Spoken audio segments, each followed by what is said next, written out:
सादर करणार आहे. आम्ही छोटे मुलं रोज सकाळी लवकर उठतो, पटपट तयार होतो, दूध पितो आणि बॅग घेऊन शाळेला निघतो. असं रोज होतं. मीही तसंच करतो. आता परवाचीच गोष्ट सांगतो ना. आईच्या हाकेने मी उठलो. बघितलं तर काय, शाळेला लेट झालं होतं. मग मी पटपट तयार झालो, दूध पिलं आणि बॅग घेऊन शाळेला निघालो. जाता जाता मी आजीला टाटा केला तर आजी कशी म्हणाली, अरे बाळ अनुज, केवढी ती तुझी जड बॅग. बाबासारखं ऑफिसर नाही झालं तरी हमाल मात्र नक्की होशील. मग मी हसत हसत आजीला टाटा करून शाळेला निघालो. शाळेच्या पायऱ्यांवरनं चढता चढता मला जाणवलं की अरे, आजीचं म्हणणं तर खरं होतं. बॅग खरंच खूपच जड आहे. अहो, जड तर असणारच. त्याच्यात एवढे सारे विषय आणि त्याचे एवढे सारे पुस्तकं.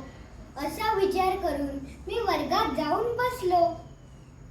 पहिला विषय इंग्लिशचा. टीचर शिकवत होते रायमिंग वर्ड्स. त्यांनी शिकवलं CAT कॅट, BAT बॅट आणि RAT रॅट.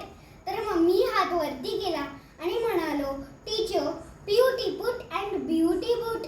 तर मग टीचर म्हणाले, no Anuj, that is not right. It is not boot, it is but. मग मी विचार केला आणि म्हणालो, पण टीचर, बट इज तो समथिंग एल्स. तर मग टीचर म्हणाले, no Anuj, don't be naughty. मला काही समजलंच नाही.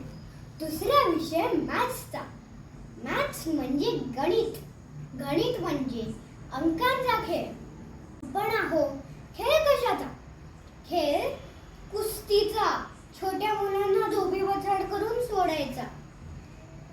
टीचर शिकवत होते 2 + 2 = 4. तर मग मी हात वरती केला आणि म्हणालो, टीचर, 3 + 3 = 6. तर मग टीचर म्हणाले, व्हेरी गुड अनुज. मग मला विचार आला की घरी गेल्यावरती आई बाबांना विचारावं, बघावं त्यांना येतंय का. घरी गेल्यावरती मी विचारलं. आई म्हणाली 2 + 4 = 6 आणि बाबा म्हणाले 5 + 1 = 6. तर मग मी हसत हसत आजोबांकडे गेलो आणि विचारलं, का हो आजोबा, हे आई आणि बाबा कधी शाळेला तरी गेले होते का? त्यांना साधं 3 + 3 = 6 हेही नाही येत.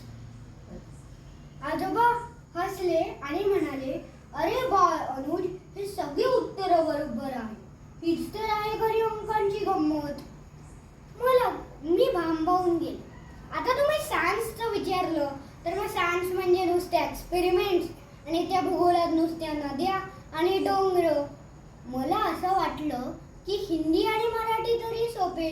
मराठी तर आपण घरीच बोलतो. पण अहो, त्याच्यात एवढे काना, मात्रा, वेलांटी, टिंब, अकार, उकार, अरे बापरे. मनात असतं काहीतरी वेगळंच. आपण लिहिताना लिहितो काहीतरी वेगळंच. मला पेपरमध्ये लिहायचं होतं, रमेश, चिंतेत बसू नकोस. मी लिहिलं, रमेश, चिंतेत बसू नकोस. अहो, त्या छोटूशा टिंबामुळे मला एवढं मोठं अंडा मिळालं आणि टीचर म्हणाले, अरे अनुज, तू तर अर्थच बदललास. घरी गेल्यावरती बाबा म्हणाले, अनु, तुला काहीच कसं येत नाही. मग मी विचार केला आणि म्हणालो, पण यांनी तर माझे आवडते विषय ठेवलेच नाही. मला प्राणी फार आवडतात. मला डायनासॉर्स बद्दल खूप माहिती आहे. ते कुठे राहायचे, ते काय खायचे, त्यांचे 20-30 नावं माहिती आहेत मला. जर का हा विषय एक्झाम मध्ये असता तर मग मी 100 पैकी 100 मार्क आणले असते. दुसरा माझा आवडती विषय आहे पावसामध्ये नाचण्याचा. मागच्या महिन्यात एवढा पाऊस झाला, असं वाटलं मामाने दिलेला नवा रेनकोट घालून शाळेत जावं. जाता जाता डबक्यांमध्ये उड्या माराव्या, डराव डराव करणाऱ्या बेडकांना शोधावं आणि 8 पिरियडमध्ये बोटी बनवून पाण्यात सोडाव्या. पण अहो, पावसाच्या मुळे तर त्यांनी सुट्टीत देऊन टाकली. झालं, तीही मज्जा गेली. मला असं वाटायला लागलं की आता आपलं पूर्ण जीवनच अभ्यास. सकाळी अभ्यास, रात्री अभ्यास, ट्युशनचा अभ्यास, शाळेचा अभ्यास, अभ्यास अभ्यास अभ्यास. असा विचार करून मी दुःखात बसलेलो. तितक्यात माझा दादा आला आणि म्हणाला, अरे अनुज, दुःखी होऊ नकोस. आता खूप अभ्यास कर, मोठा झाल्यावर ती मज्जाच असते. मग मला असं वाटलं की असेल खरं दादाचं म्हणणं. आता आपण खूप अभ्यास करू, मोठा झाल्यावर ती मज्जाच असेल. बरं ठीक आहे, आता बोलता बोलता माझ्या अबॅकसच्या क्लासची वेळ झाली आहे. मी जातो. Bye bye. Thank you. Thank you. Anuj छान कॉमेंट केलेला आहे. अनुज फडके फार सुंदर, अनुजनी फार सुंदर असं ऍक्ट केलेला आहे. आणि याचा सन्मान करण्यासाठी स्टेजवरती आमंत्रित करतोय. भोसले मॅडम यांनी स्टेजवरती यायचं आणि याचा सन्मान करायचं.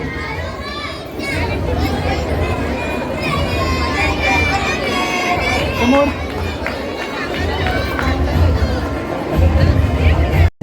याचा सन्मान करण्यासाठी स्टेजवरती आमंत्रित करतोय.